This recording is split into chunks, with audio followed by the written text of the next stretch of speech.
ল্যান্ডস্কেপের পরবর্তী পার্ট নিয়ে তোমাদের সামনে চলে আসলাম। যে প্রথম পার্টটা আমি তোমাদের শেয়ার করেছিলাম, সেটা দেখে তোমরা নিশ্চয়ই বুঝতে পেরেছো এটা সফট পেস্টালের কাজ চলছে। আর আমি এখানে একটা ইজি ল্যান্ডস্কেপ ড্রয়িং করার চেষ্টা করেছি, এবং যাদের ট্রি ড্রয়িং করতে প্রচণ্ড প্রবলেম হয়, তাদের জন্য খুব ইজি একটা ড্রয়িং, যেটার মেন থিম রয়েছে ট্রি। তো এখানে ড্রয়িংটার মধ্যে কিছুই নেই, শুধু একটা দূরে আকাশ রয়েছে, পেছনে কিছু ঝোপ, এবং সামনে একটা ট্রি রয়েছে, একটা গাছ, ব্যাস।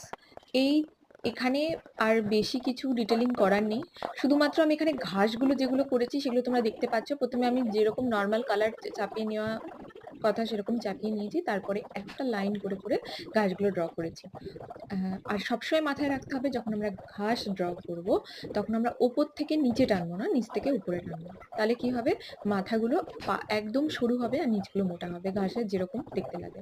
তো এরপরে আরো অনেকভাবে আমরা একই কালার দিয়ে ঘাসটাকে ড্রয়িং করব না, মানে যখন লাইনগুলো টানবো তখন আমরা কালার চেঞ্জ করব, যেমন ইয়েলো, গ্রিন, তারপরে কখনো অলিভ গ্রিন, এরকম ভাবে আমরা যদি চেঞ্জ করে করে করে করে করতে থাকি, তাহলে ভাইবটা ভালো আসবে, দেখতে ভালো লাগবে।